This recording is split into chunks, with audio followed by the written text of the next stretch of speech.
நண்பர்களே, இன்று நாம் இந்தியாவின் ஒரு மிகப்பெரிய சாதனையை பற்றி விவாதிக்கப் போகிறோம். அதாவது உலகின் சக்தி வாய்ந்த ஹைட்ரஜன் ரயில் இன்ஜின் இந்தியா உருவாக்கியிருப்பது. இது ஒரு வரலாற்றுச் சாதனை மட்டுமல்ல, இந்தியாவின் தொழில்நுட்ப வளர்ச்சியை உலகமே பாராட்டும் ஒரு பொக்கிஷமாகும். இந்த ஹைட்ரஜன் ரயில் இன்ஜின் வெறும் சாதாரண தொழில்நுட்ப வளர்ச்சியைச் சொல்வதில்லை. இது உலகம் முழுவதும் மாற்றத்தைக் கொண்டுவரக்கூடிய சூழலியல் சீர்திருத்தத்தின் அடையாளமாகும். இந்திய ரயில்வே உருவாக்கிய இந்த ஹைட்ரஜன் இன்ஜின் 1200 ஹார்ஸ் பவர் திறன் கொண்டது. இது உலகின் மற்ற எந்த ஹைட்ரஜன் இன்ஜின்களையும் விட இருமடங்காக சக்தி வாய்ந்தது. இதன் ஒப்பீடாக ஜெர்மனி, பிரான்ஸ், சீனா, ஸ்வீடன் போன்ற நாடுகள் இதுவரை அதிகபட்சம் 500 முதல் 600 ஹார்ஸ் பவர் கொண்ட ஹைட்ரஜன் இன்ஜின்களை மட்டுமே உருவாக்கியுள்ளன. ஹைட்ரஜன் ரயிலின் முக்கிய அம்சங்கள். உலகின் மிக சக்தி வாய்ந்த ஹைட்ரஜன் இன்ஜின். இந்தியா உருவாக்கிய இந்த இன்ஜின் மற்ற நாடுகளின் தொழில்நுட்பங்களை கடந்து சென்று நாட்டின் பெருமையை உலகம் முழுவதும் உயர்த்தியுள்ளது. 1200 ஹார்ஸ் பவர் திறன் கொண்ட இந்த இன்ஜின் மிக அதிக எண்ணிக்கையிலான பயணிகளை கொண்டு செல்லும் திறன் கொண்டதாக இருக்கும். சூழலுக்கு பாதிப்பற்ற தொழில்நுட்பம். இந்த ரயிலின் பைப்ராடக்ட் வெறும் தண்ணீர் மற்றும் நீராவிதான். டீசல் ரயில்களைப் போல கார்பன் உமிழ்வை அதிகரிக்காது. அதனால் இது சுற்றுச்சூழலுக்கு மிகப்பெரிய வரப்பிரசாதமாகும். இதனால் இந்தியாவின் கார்பன் உமிழ்வு குறைக்கப்படும். மேலும் இது நேஷனல் கிரீன் மிஷன் திட்டத்திற்கும் ஒத்துவரும். மாசு இல்லா, குறைந்த ஒலியுடன் பயணம். டீசல் ரயில்கள் எழுப்பும் சத்தத்தை விட இந்த ஹைட்ரஜன் ரயிலின் ஒலி மாசு 60% குறைவாக இருக்கும். பயணிகள் சுற்றுப்புறத்தின் இயற்கை அழகை ரசிக்கவும் அதனுடன் இணைந்து பயணிக்கவும் உதவும். தனித்துவமான எரிபொருள் வினையியல். இந்த ரயில் தண்ணீரில் இருந்து ஹைட்ரஜனை பிரித்தெடுத்து அதை எரிபொருளாக பயன்படுத்தும்.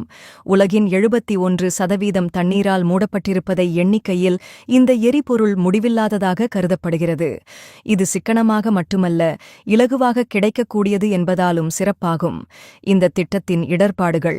கடந்த காலத்தில் ஜப்பான் இந்தியாவுக்கு புல்லட் ரயிலுக்கான உதவியில் தாமதம் செய்தது மற்றும் அதிகமான செலவை கோரியது. ஆனால் இன்று இந்தியா தனது சுயசார்ந்த தொழில்நுட்பம் மூலம் ஹைட்ரஜன் ரயில்களை உருவாக்கி ஜப்பானையும் அமெரிக்காவையும் கூட சவாலுக்கு உலுக்கியிருக்கிறது. இந்திய ரயில்வே திட்டங்கள். முதல் ஹைட்ரஜன் ரயிலின் சோதனை ஓட்டம்.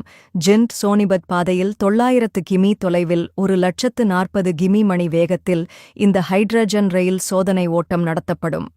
இந்த சோதனை 2025 தொடங்கும் என்று எதிர்பார்க்கப்படுகிறது. மலைப்பாதைகளில் ஹைட்ரஜன் ரயில்கள்.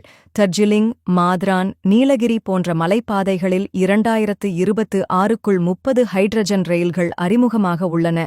இது இந்தியாவின் சுற்றுலா வளர்ச்சிக்கும் ரயில்வே பயணத் தரத்திற்கும் மிகப்பெரிய முன்னேற்றம். தொழிற்சாலைகள் மற்றும் நவீன உற்பத்தி. ஹைட்ரஜன் ரயில் கோச்சுகள் சென்னை இன்டிகிரல் கோச் தொழிற்சாலையில் உருவாக்கப்படுகின்றன. ஜிந்த் ரயில்வே நிலையத்தில் 3000 கிலோ ஹைட்ரஜன் சேமிப்பிட மையம் அமைக்கப்பட்டுள்ளது. உலகளாவிய தாக்கம். இந்தியாவின் இந்த புதிய சாதனை காரணமாக அமெரிக்கா, ஜப்பான், ரஷ்யா போன்ற நாடுகள் இந்தியாவிடம் தொழில்நுட்ப உதவிக்காக அணுகும். வெளிநாடுகளிடம் இருந்து தொழில்நுட்ப ஆர்டர்கள் அதிகரிக்க வாய்ப்பு உள்ளது. இந்திய பொருளாதாரம் அதிகரித்து நாடு உலகின் தொழில்நுட்ப முன்னோடியாக மாறும். இந்த சாதனையின் முக்கியத்துவம். இந்த சாதனை பொருளாதாரம், சுற்றுச்சூழல், தொழில்நுட்ப வளர்ச்சி ஆகிய 3 நிலைகளிலும் இந்தியாவை முன்னேற்றும்.